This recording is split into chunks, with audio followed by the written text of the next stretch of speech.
I wonder what that's going to be. And then that made me think about something else. So after watching the Bob Lazar episode and then watching the documentary, I still was like really unsure. But then I learned about these videos that the Department of Defense released. And I think they released these in like 2017 or 2018. Let's see. Yeah, on December 17th, 2017, a newspaper printed a story titled "Real UFOs?" ? Pentagon unit tried to know. So basically, there's footage. There's 3 videos.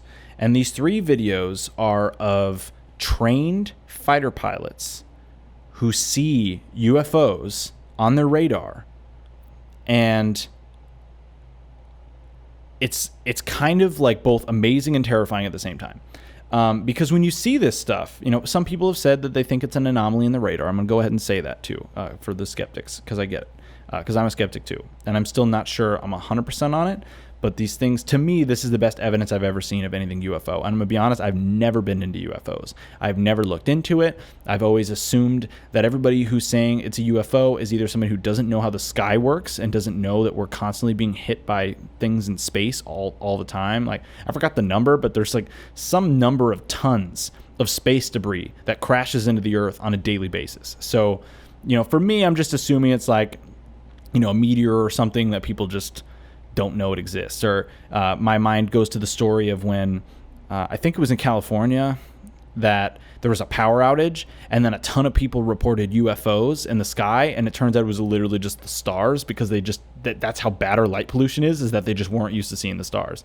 So I saw that and I was like, okay, this is weird. These videos are very interesting. These videos are like, to me, the most credible evidence, because we're talking about people who are trained to know what a proper aircraft is like. They're trained to know what is realistic on what turns can be made, on the movements. And these things move in a way that seem to defy gravity. They genuinely do. They seem to genuinely move in a different way. And when I'm watching these things, and I'll see if I can find, because I have some of the videos pulled up here, and I'll turn the volume down. But basically, there's a couple of them. One of them is aboard. Let's see. So this one is called FLIR 1, and you can find all these videos online. And this is the second of the 3 U.S. military videos of the UFOs, or they call them unidentified aerial phenomenon, because they know that UFO comes a lot of baggage. Sorry, fuck that. We're calling them UFOs. Everybody knows what a UFO is.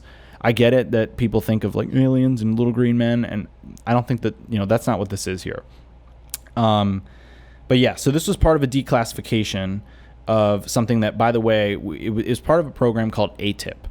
And AATIP, which I should probably get the fucking acronym correct here. But AATIP was basically designed, it was a $22 million investment from the Department of Defense to look into the UFO phenomenon. And the reason why they wanted to look into it is because a lot of their jet pilots and fighter pilots were actually running into these things. And it got to the point where there had been enough stories of them that they actually needed to look into it. And so we spent $22 million on it. And there are some questions about the $22 million and the investment in regards to like people thinking it was like a political game where, Senator Reid, it was like his friend with Bigelow Industries. And it's like Bigelow Aerospace, it was the company, and it was this billionaire, something Bigelow. I can't fucking remember his first name. Sorry if I'm like bro sciencing the fucking facts here. But so anyway, there are some questions about the funding in the sense that like they think it's like it was just a favor to a friend type thing. I'm gonna be honest. After looking into it, I don't think that it's just that. I think this actually is something that needed to be investigated.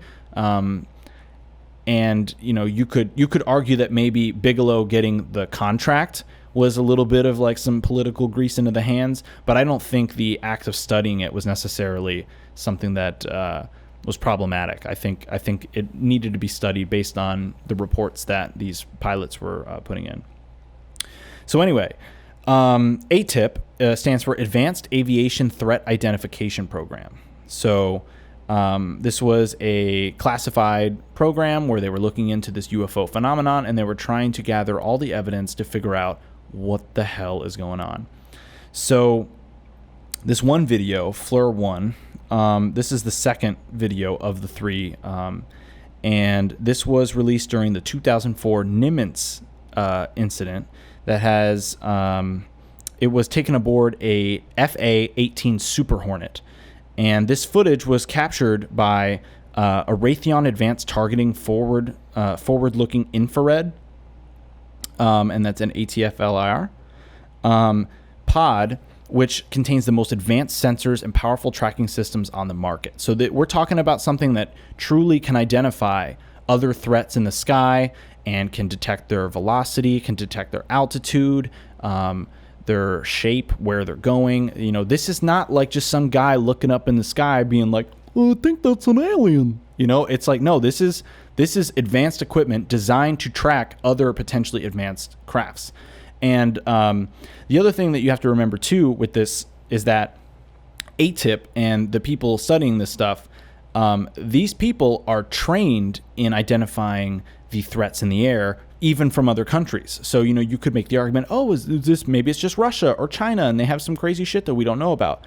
But this thing actually moves in a way that according to the experts who are constantly seeing the enemy, like, you know, they know what the enemy's advanced aircrafts are. They know what their drones are capable of. They have a good idea of the ballpark of what we're capable of as well as what they're capable of. So they were studying this stuff, knowing already kind of the baseline of the best shit that China's got, the best shit that Russia's got, and all that. And this thing was taken aboard this Super Hornet. And you can actually watch interviews of this pilot, by the way. And this thing, and they kind of show you like what the different sensors mean on the HUD. So let me see if I can skip ahead here. And I think they call this one. Do they call this one the Tic Tac incident or Tic Tac? Yeah. But basically, this thing moves.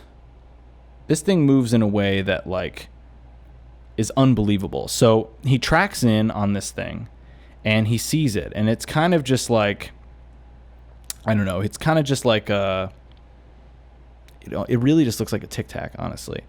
And I'll put links in the description so you guys can watch these too, because these are super interesting. And this thing moves at speeds that just don't make sense. And he's tracking it. He's then trying to, I think he tries to chase after this thing. Let's see if I can skip ahead to it.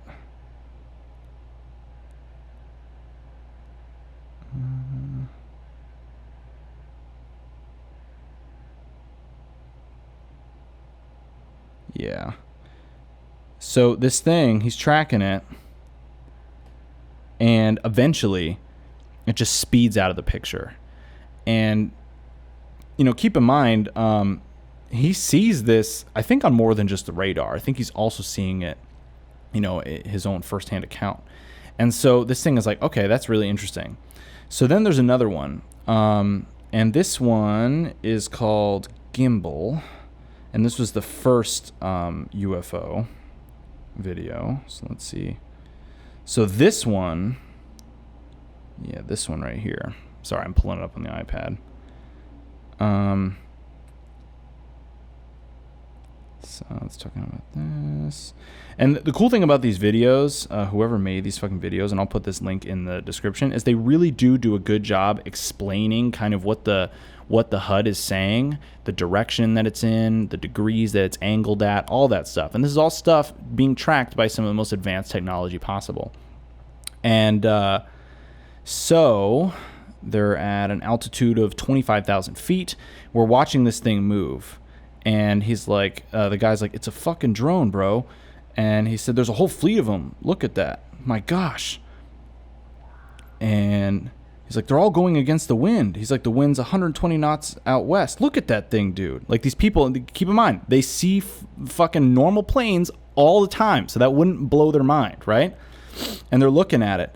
And this thing, all of a sudden, he's like, that is a, look at that thing. Then this thing turns. It literally rotates in a way that makes no fucking sense. So that's like, that's really weird, right? So then there's a third one. And the third one, I think, is called Go Fast. Let's see if I can find that here. Yeah, because, the Navy pilot's named David Fravor. He's the one with the 2004 one. Let's see. I don't know if this article has the fucking third one on here. Yeah, I don't see the Go Fast one. I might have pulled that up in another article. Hold on. Yeah, so the one with the rotation is really weird. The Go Fast one. So this one happened in 2015, and this was leaked in 2017. And I'm going to pull up this one real quick. So this one, to me, was the most interesting because this one is one where, they're all talking to each other. And, so this thing is moving at incredible speeds.